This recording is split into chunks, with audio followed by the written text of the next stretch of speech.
I assume you guys know the tutorial sheet for today, so you should go to the website. This is the course website, and you should go to week 8.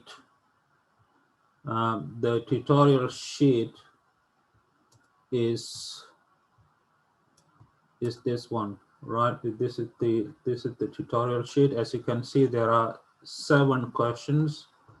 I will try to do as many as I can. Okay, and you guys, if you have questions, I'm sure you will have questions. Please use the chat room, and I will try to answer all of your questions in detail. Right? Okay, so let's change the camera.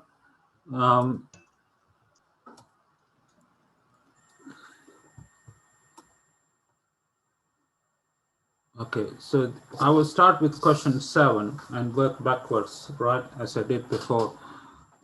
So question 7, I don't know if you can read it. If you can't read it, please look at the computer, the PDF file that I just showed you, right?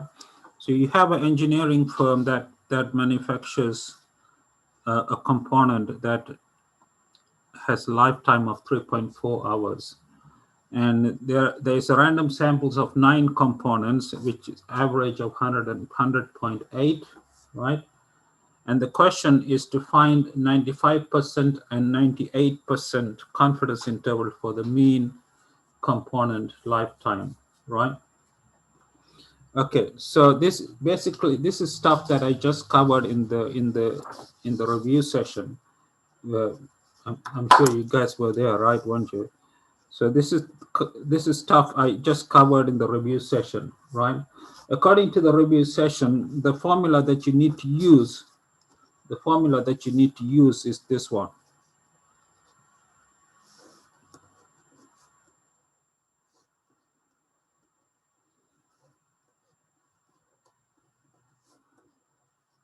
This is the formula that I'm going to use, right? Now, in this question, guys, x bar is given to us is equal to 100.8. Okay, n is given to us as 9. Sigma is given to us as 3.4. Okay. Okay, so all you have to do is just sub them in. So if you, and also alpha. Alpha is, all right, there are 2 parts to the question. The first part, for the first part, 100 times 1 minus alpha is 95%, right? Right, which implies that 1 minus alpha is 0.5, and this implies that alpha is 0.05. Okay, all right. So this so this implies that z, we need z1 minus alpha by 2, right? And this will be, if alpha is 0.05, this will be z 0.975. And if you read this off the table, you will get this to be 1.96, right?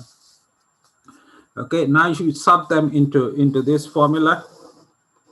If you sub them into this formula, you have x bar is 100.8 plus or minus 1.96 times sigma, which is 3.4 divided by the square root of 9. Okay. All right. So if you work this out, you will get 98.58 as the lower limit and 103.02 as the upper limit. Okay.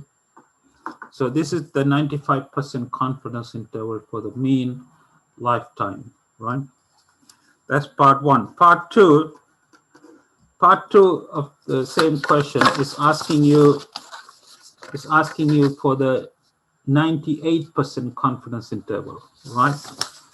So that's 9. So the only difference is that 100 times 1 minus alpha is equal to 98, right? So this implies that 1 minus alpha is 0.98. So alpha is 0.02, right? And Z 1 minus alpha by 2 will be Z 0.99, right? And this will be equal to, if you read this off the table, this will be 2.326. Okay. All right. Now, using the formula that I just mentioned about here, right?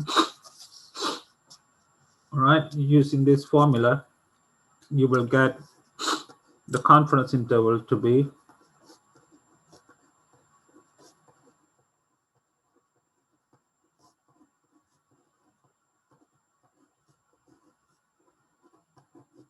this, right?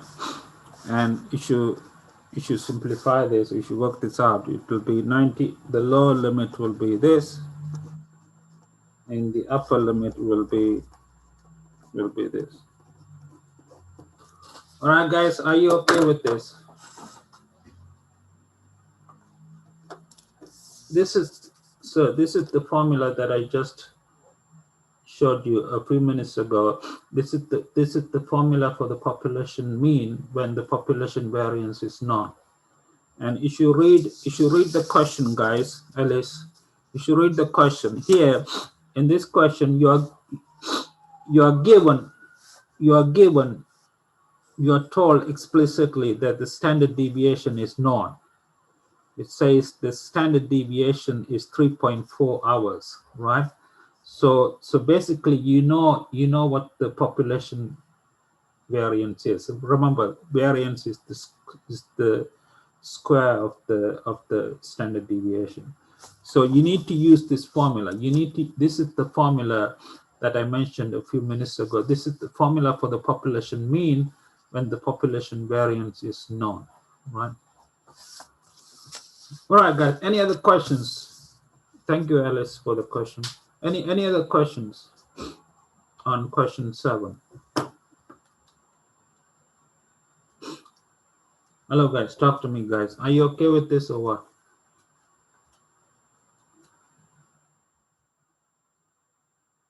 Okay, thank you. All right, so this is question, we are done with question 7 then. So the next question I'm going to do is question 6. So we are done with this one. Okay, let's go to question 6. So here you have a chemical which is called PCB concentration. And again, it says normally distributed with the standard deviation of 0.8 parts per million.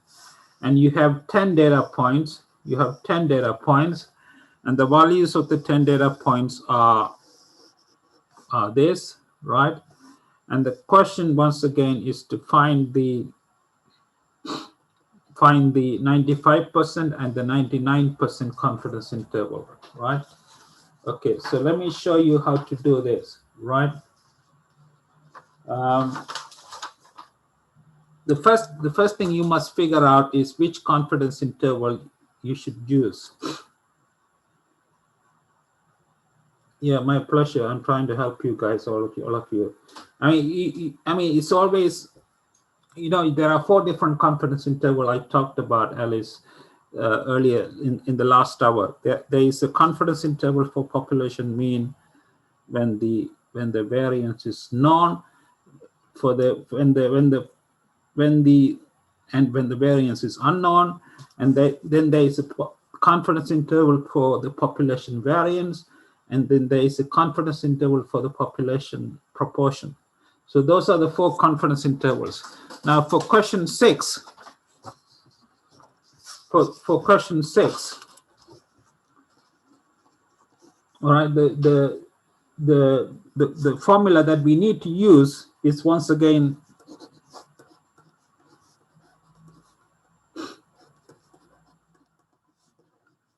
this is the formula we are going to use once again, because we are given the standard deviation to be equal to 0.8. All right, so your sigma is 0.8, and your n is the sample size, is 10, and your x bar is the average. So basically, you need to compute the average. You need to add up all these numbers and divide by 10. I don't have a calculator now, but if you do this, if you do the calculations, the average will be 11.48. Okay. All right. Now, there are two parts to the question. The first part is asking you for 95% confidence interval. So that means your 100 times 1 minus alpha is 95, right? So your 1 minus alpha is 0.95. So your alpha is 0.05, okay?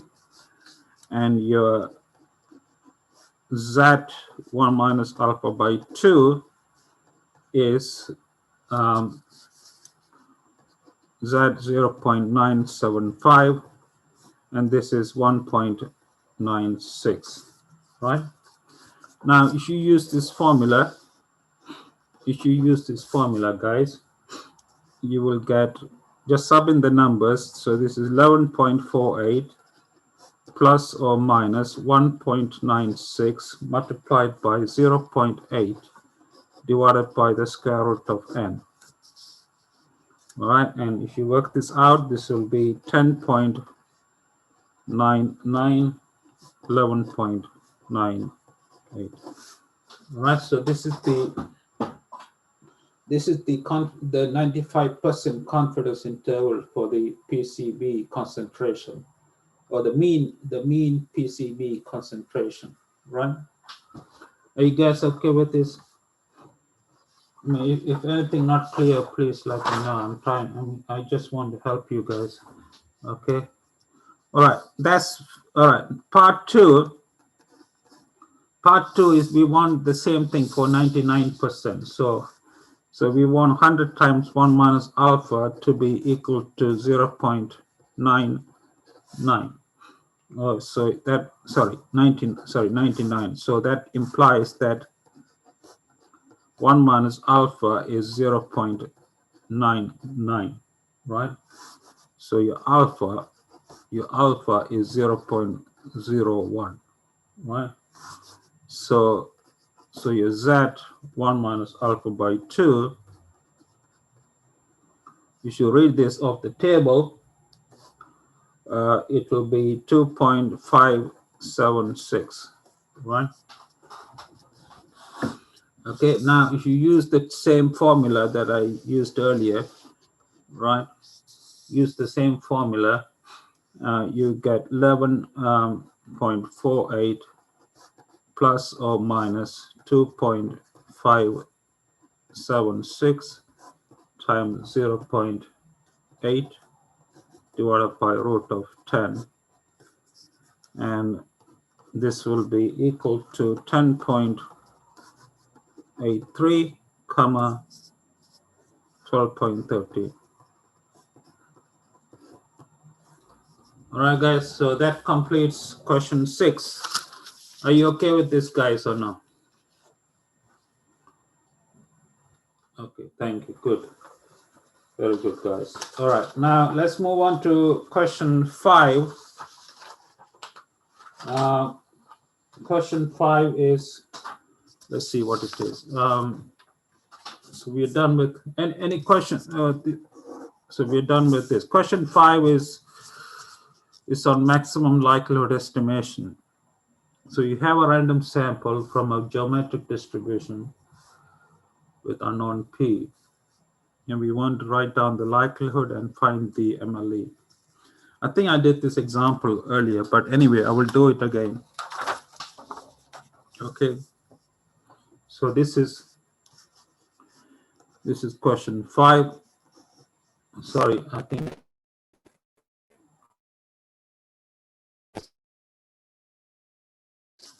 Hello, guys. I don't know what's happening, but excuse me. Hopefully You can see it now. I don't know. Okay. Sometimes it keeps blinking. I don't understand why. But all right. The first part is to write down the likelihood function for. So you have a random sample from a geometric. So the likelihood function is the product of the probability mass function, which is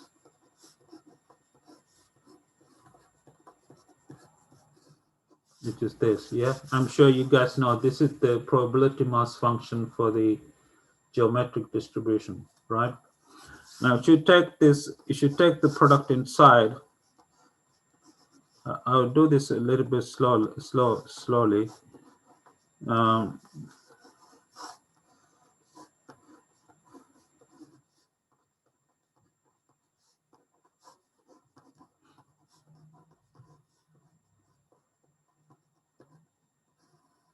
okay. Now the product of P is a constant, right? So you should take the product of a constant from 1 to n. What you get is this. Now the product of this,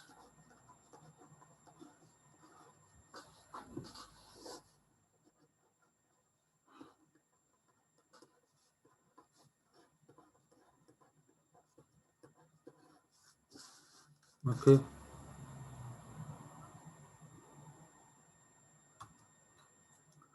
Right, now if you take the sum inside, you get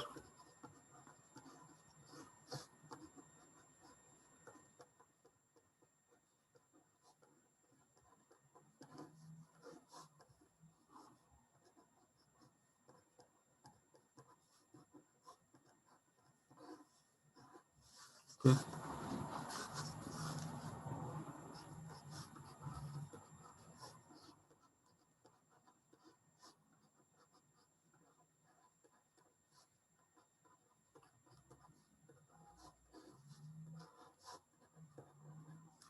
Okay, so this is the likelihood function.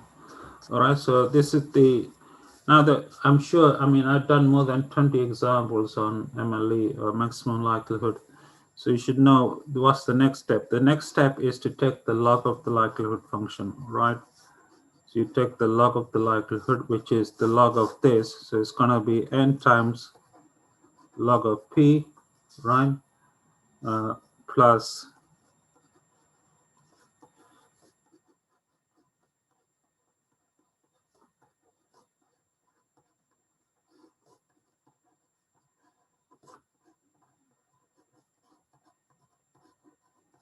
Plus this, yeah. Now the next step is to take the derivative, right? Okay, so you should differentiate the log likelihood with respect to P, right? You will get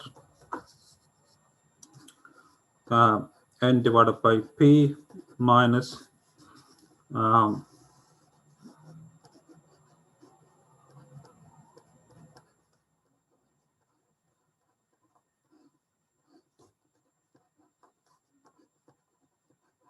yeah, okay. All right, now if you set this to 0, guys, right, and solve for P, let's see what we get. We get n over P equal to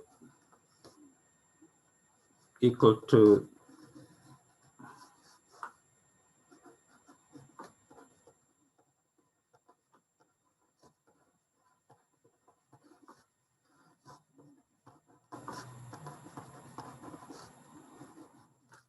this, right?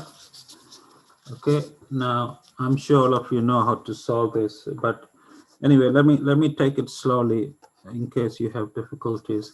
Now, if you multiply across like this, right, you will get n minus np equal to p times the sum of xi minus np, right? Okay, and these two terms cancel out, right? So the solution for P, let me call it P hat, right? The solution for P is gonna be N divided by the sum of xi, okay? Right, so this, you can also write this as 1 divided by the sample mean. All right, so now to make sure that this is an MLE, to make sure that this is a maximum likelihood estimator, you need to do the second order derivative, right? So that's part 4. So we do the second.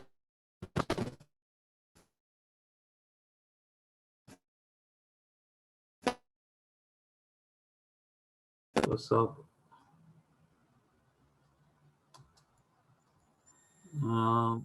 Okay, sorry about it. So this is the second order derivative. And so it's the first order derivative of this, right? So this is gonna be minus n over, yeah.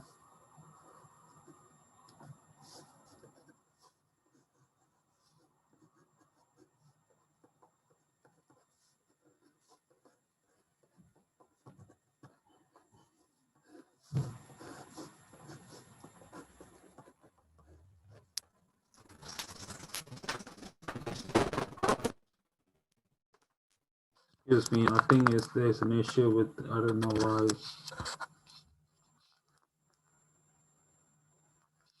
Excuse me, sorry.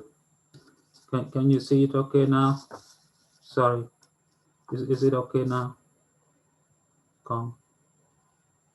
I don't know why it's keep doing this, but anyway, this is the second order derivative. Let me know if you still cannot see it. Is it? Can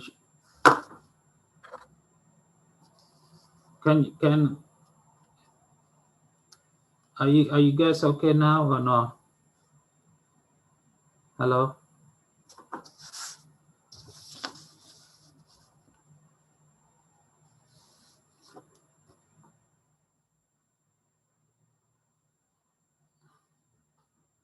Okay, thank you.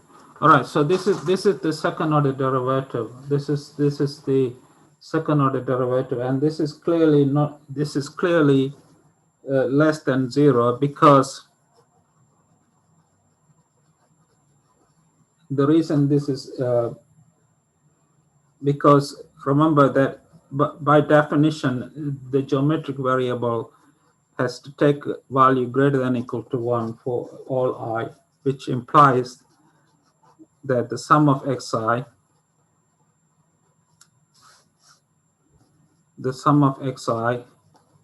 has to be greater than equal to the sum of 1.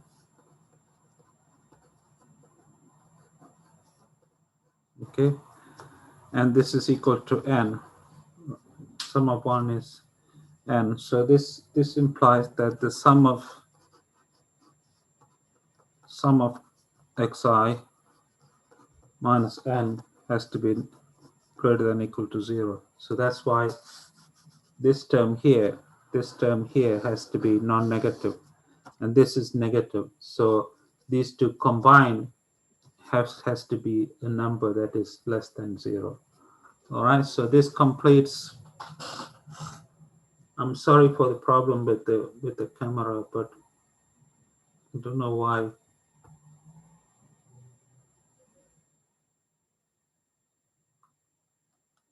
I don't know why it's keep blurring. I don't understand. It looks okay on my side. I don't know why. Maybe you guys have a problem on your side. It looks okay on my side. Are you still have? Maybe you guys have a problem on your side. I don't know. Is it? Oh, it is blurry. It's still blurry. I don't. Oh man, I don't understand. But it doesn't look blurry on my side.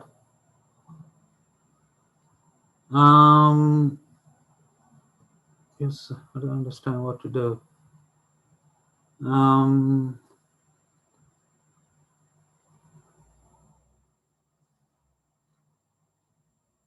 it looks okay to me. On my side, it looks okay. It doesn't look blurry at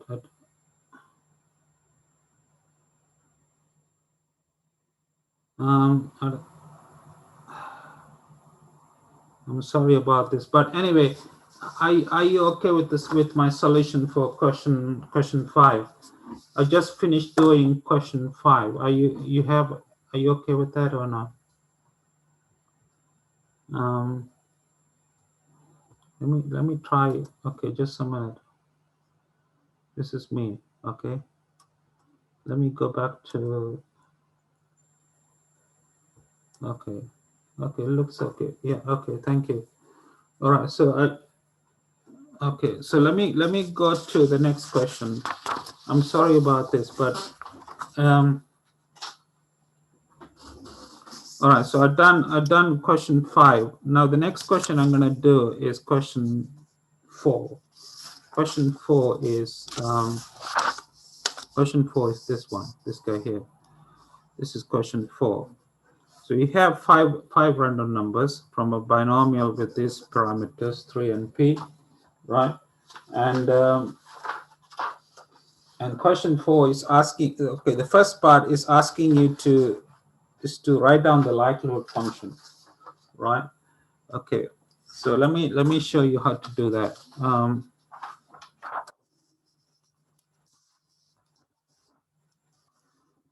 I'm sorry for the problem with the visualizer. I can't do anything. I mean, I get no money from the university, and I have to use my pocket money to buy the best I can. So, all right.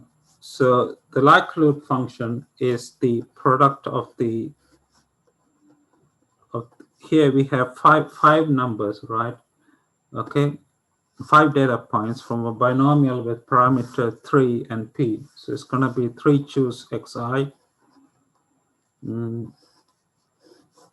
p power xi, 1 minus p power 3 minus xi. Okay, right. Now, if you take the product of this, you get. Sorry. Is there 3 choose 6i? Is that right? Yes. Because, ma'am, because this, madam, this is binomial with parameters 3 and p. This is the formula for the binomial distribution, right? Don't you remember? Shouldn't it be p? 3 choose p? No. No, I'm sure. I think you forgot from probability 1. Didn't you do binomial? I mean, it's 3 choose x, p choose p to the power x, 1 minus p to the power 3 minus x. It's not. Now, come on. Look it up on Wikipedia or something. You will see. If you look it up on Wikipedia, the correct formula for binomial. Okay.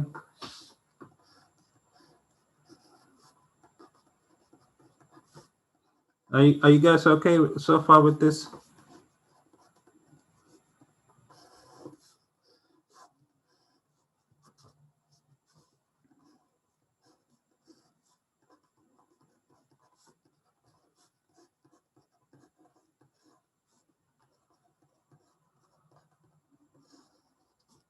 Yeah.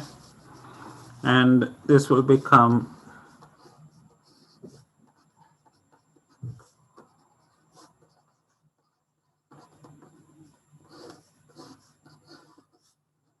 all right, the product of this, the product of p to the power xi, I from 1 to 5, is simply p power the sum of,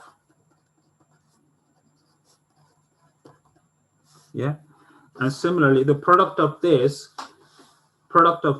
I from 1 to 5 is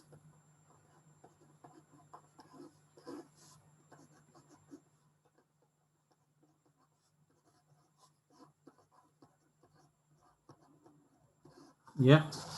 Are you guys okay? Let me know if you have any other questions, madam. Guys, sorry. Please, if you have further questions, please feel free to interrupt me. Okay. And this becomes P.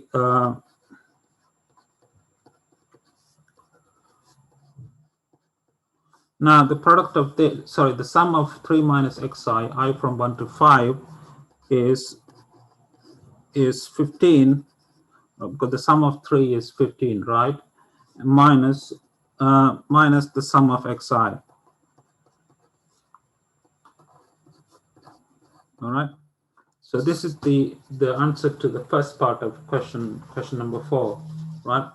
And are you guys okay with this? Hello, talk to me, guys.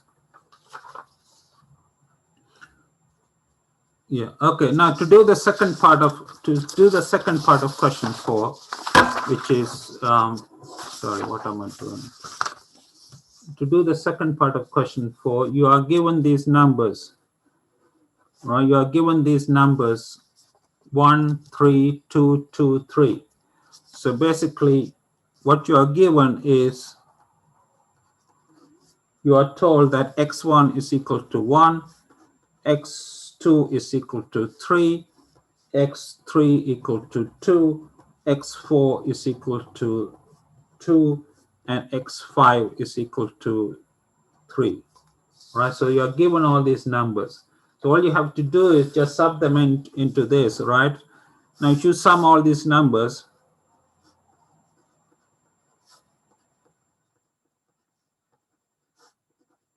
you get 11, right?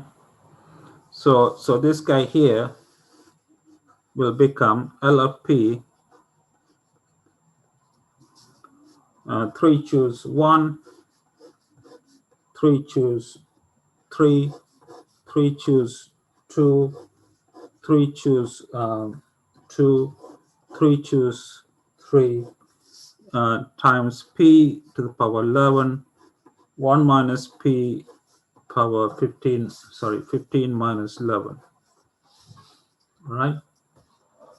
Okay, now if you simplify this, guys, this will be 27 P power 11, 1 minus P power 4. Okay, so this is the likelihood function that we have. Now we need to work this out. The question is asking you, if you read the question one more time, it's asking you to try these different values for P and then determine the maximum likelihood estimator. All right, so let's see what we can do. Let me get a paper. All right, so what I'm going to do is the following. I'm going to create a table. Okay, I'm going to create a table. The first column gives the values for the P as one of these.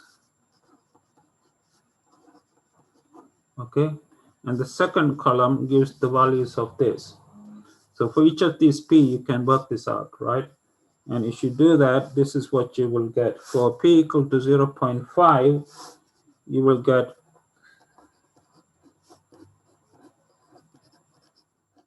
right? For P equal to 0.6, you get P equal to 0.7, you will get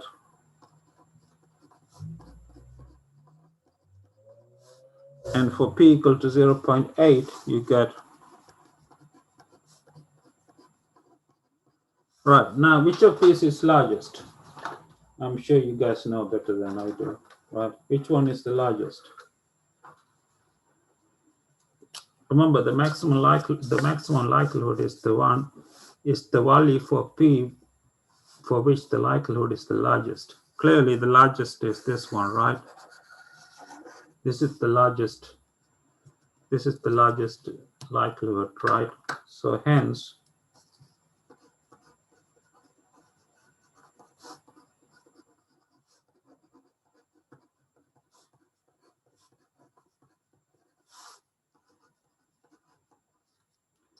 all right, so that completes question number 4. You guys okay with this or not?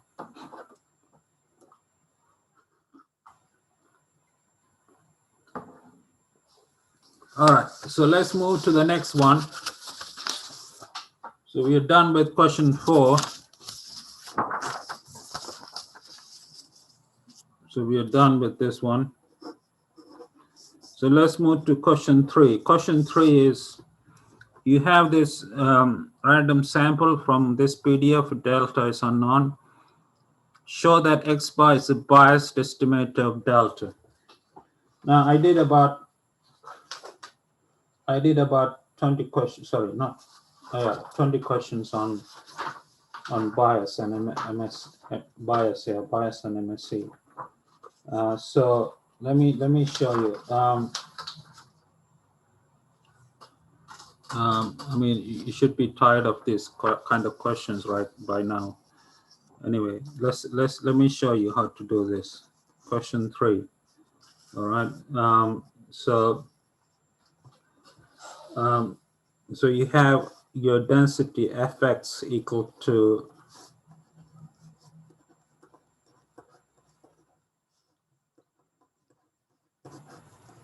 okay, right? Okay, now the question is, we have x bar as an estimator for delta. Now we want to show that it's a biased estimator. So what you need to show is that the bias, you need to show that the bias of x bar is not equal to 0. Remember, an estimator is biased if the bias is not equal to 0. If the bias is equal to 0, then it is unbiased, right? Now, by definition, this is the definition of bias, right? So this is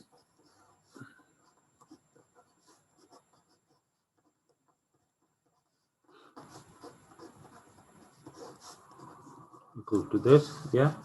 Take the expectation inside, you get 1 over n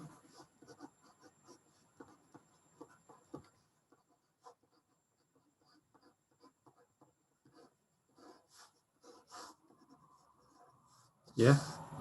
Now to find the expectation of xi, you just simply integrate the density, right?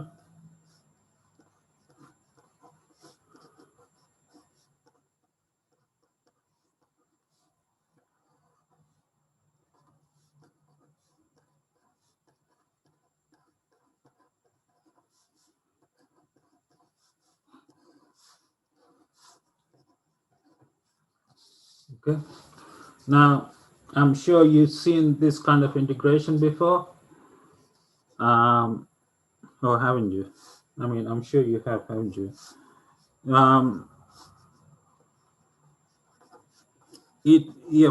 This one you can pull it out because it's a constant. Now let me ask you, how do you do this kind of integration?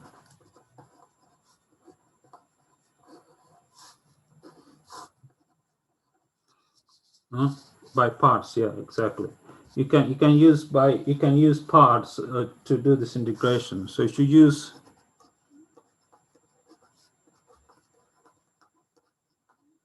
integration by parts, right?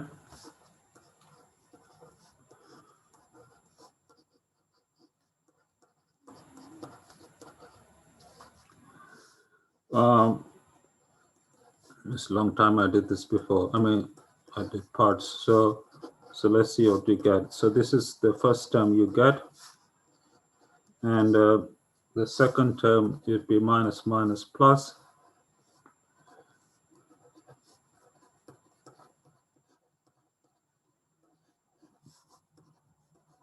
Okay. Yeah. So you've seen. I'm sure you guys know parts better than I do. So.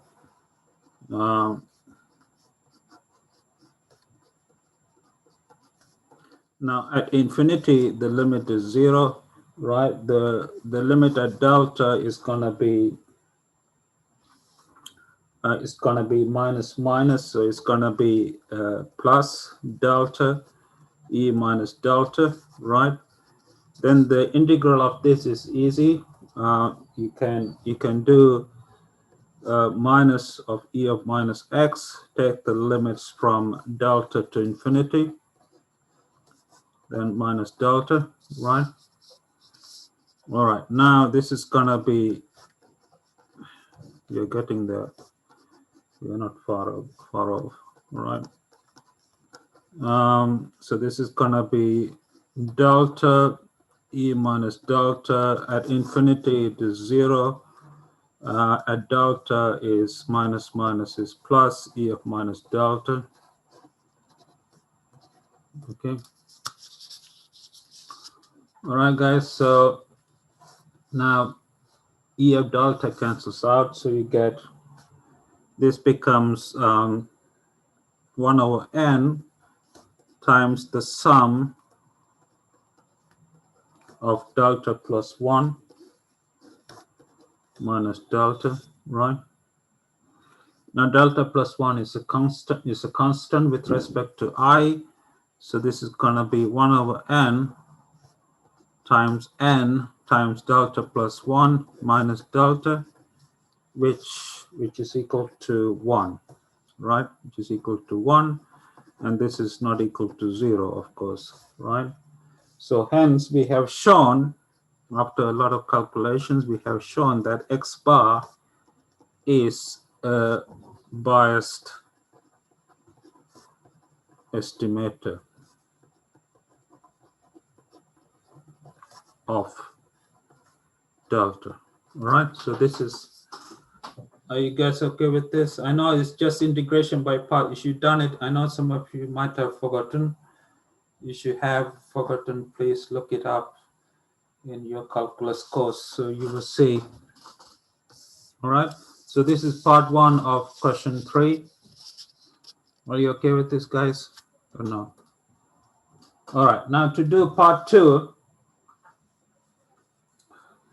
part 2 is asking you is to derive an expression for bias and discuss what happens to its value as n approaches infinity. Which, I mean, we have already done it basically, part 2, but let me do it. I mean,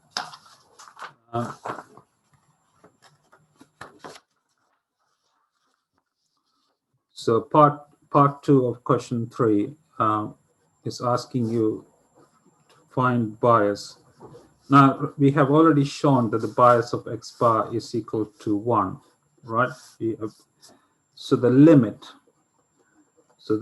as n approaches infinity of the bias,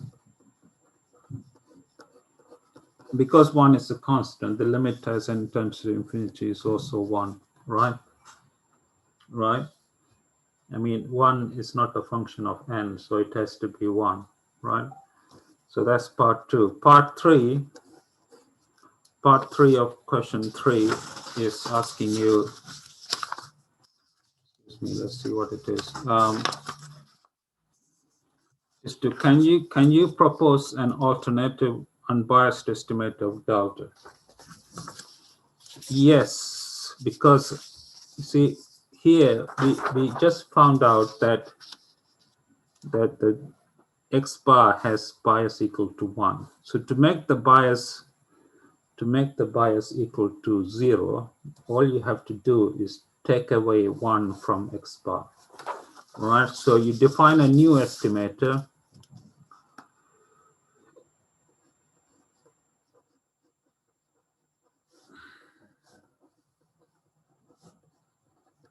You define a new estimator, right, as, so let's say call it delta hat, say delta hat equal to say x bar minus 1, right?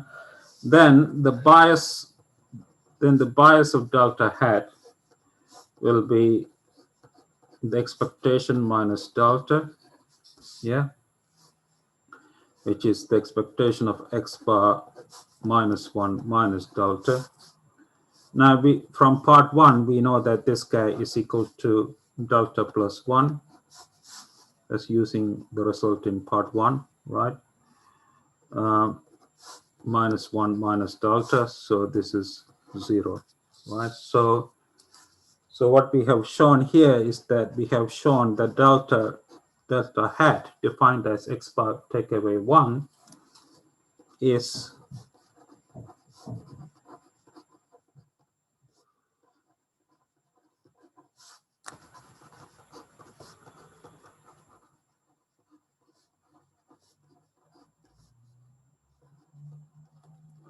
all right, guys. Are you okay with this or not? So we just finished doing question 3 of the tutorial sheet 8. Are you okay so far? All right. The next question is number 2. So question 2. So we're done with 3. So here we have 2 sample means from a normal distribution with sample sizes n1 and n2. Consider this estimator. Show that the bias is 0 and that the variance is minimized when this is the case. All right, this is not a difficult question really, but all right, so this is question number 2. Well, we only have a couple of minutes left, so let me at least do the first part. Now, x bar 1 is a sample mean of size n1 from a normal. So you should know from one of the videos I did in the class, in one of the videos I did, that x bar 1 should have this distribution, right? And similarly, x bar 2 should have this distribution. This is a result I mentioned in the video on normal, right? So if you consider the estimator mu hat, which is 8 times this,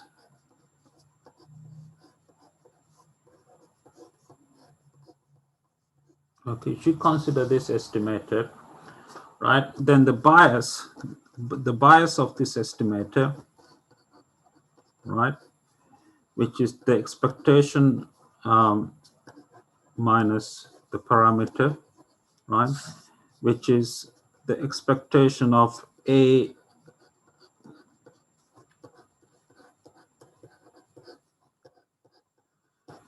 minus the parameter, which is the A times the expectation of x bar 1 plus 1 minus A times the expectation of x bar 2 minus the parameter. Now we know from this statement here that the expectation of x bar 1 is mu, right? And we know from this statement that the expectation of x bar 2 is also mu, right? So this becomes 0, right? So hence we have shown that mu hat is unbiased for mu. Okay. So that's the first part of question 2. The second part, you need to find the variance. You need to find the variance of mu hat and show that it is minimized when A is equal to this. I don't think I have the time to do that now.